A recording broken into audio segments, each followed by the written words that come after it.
tough question. Before I answer that, I want to expand a bit, if you allow me, on what Dr. Fira said. The last point on inclusive development. While it is important to be a high-income nation, to be a developed nation, it is also equally important that the disadvantaged, the vulnerable, also benefit from growth. We have seen in many countries a lot of growth. You are high-income countries, very rich, but there are a lot of protests. We see what happened in Hong Kong, and it's not new. Before Arab Spring, French Revolution, Russian revolutions, when only a select group benefit, then it's pointless. It's a disaster. It's a recipe for political and social instability, which also happened to us, like what Prof. Norman mentioned earlier. So the objective of the government is not just to ensure there's growth, but to ensure everyone benefits. And in doing this, the indicator that you use to monitor progress must incorporate all these elements. Before, we are not that good in monitoring or using correct indicators on progress. I'll give one example. Simple example on poverty. Poverty rate in Malaysia, 1970, about 50%, half of Malaysians are poor. 2016, 0.4%. There's no more poor people in Malaysia, including in Kelantan. Poverty rate in Kelantan, this is the indicator we use. If you income below 1,000, you consider poor. In Kelantan, the poverty rate is less than 1%. Or the poorest state. Kedah, less than 1%. Terengganu, less than 1%. The only state that's more than 1% is Sabah, was less than 3%. Doesn't make any sense. Even in rich state, like in Kuala Lumpur, we wanted to be a high-income nation. Forget about income nation. KL was already a high-income nation since 10 years ago, 11 years ago. GDP per capita for KL is the same as South Korea. Dr. Charon can calculate it for us also, and we in KRI together. It's same as South Korea.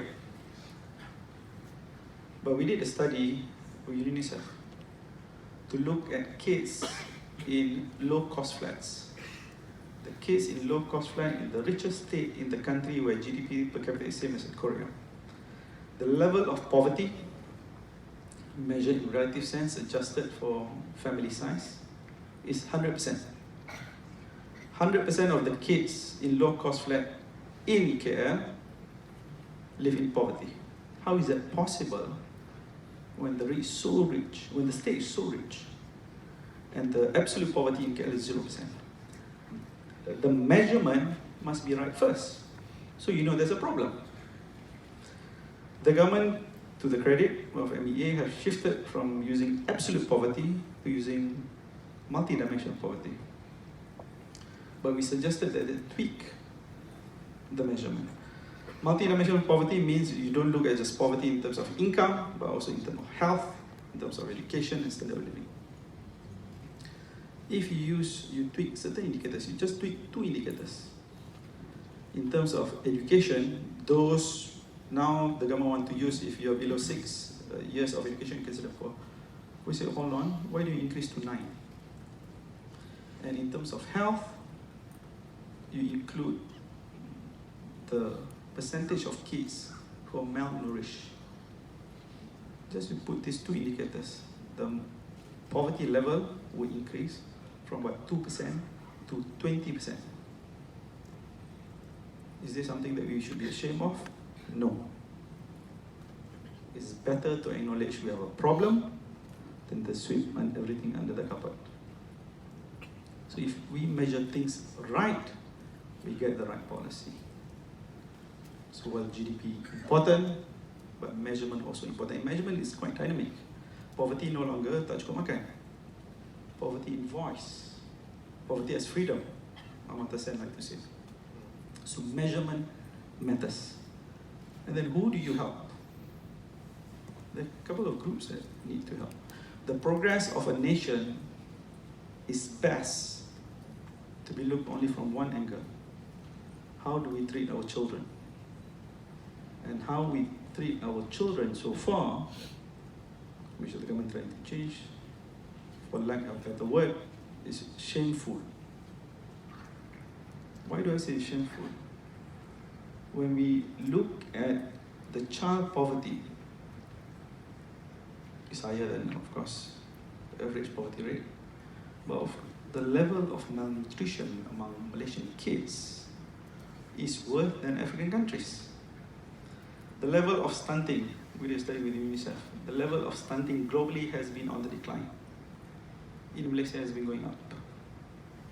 1 in 5 Malaysian kids is stunted. Palestinian kids do better. Kids from Ghana do better. How do we solve this? You get the right indicator. Does it mean that we need more money? Dr. Firas mentioned about the fiscal policy. We do not need more money. It's not about more money. It's about spending better. Takut tu. I want to say certain things that are Silence. when we know we have problem with the kids, one of the ideas that agreed is that when we want to feed them in school, free breakfast program, free lunch program, universal, not targeted. You don't want to stigmatize kids. You orang miskin, you makan makanan lain, you orang kaya, you makan at canteen. No. The question, how do you finance that? It's not about having more money, to put more money. It's about prioritize your fiscal spending. If I have to feed the kids, not expensive, less than $1 billion, do I spend the money to feed the kids or I spend the money to buy tools? I'll be very careful what I say.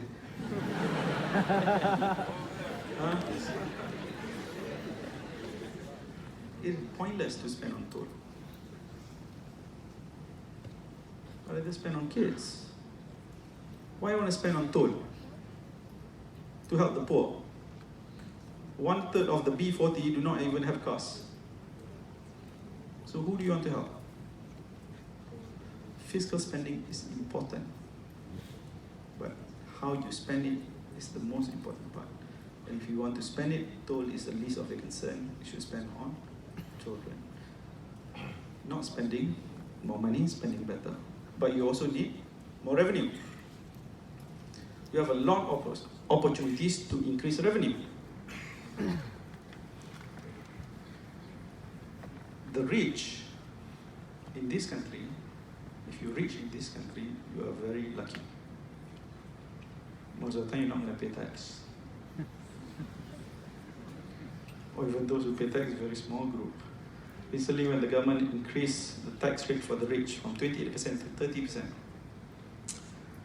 you know how many people impacted? For income more than, I like these statistics.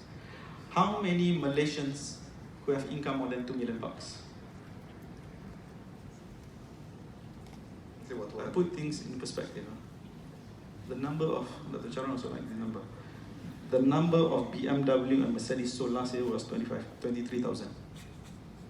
The number of Malaysian reported income more than 2 million, 2,000 people.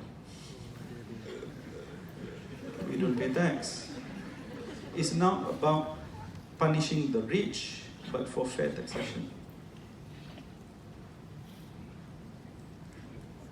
The level of tax to, we want to be a developed nation, the share of tax revenue or the government revenue to GDP is half of the developed countries. Personal income tax to GDP is 1/4 of a developed nation country. So there's room to increase or improvement in tax policy. This is important. Education is important, but to get more money, so everybody pay a fair tax, incentivize behavior, this is equally important. In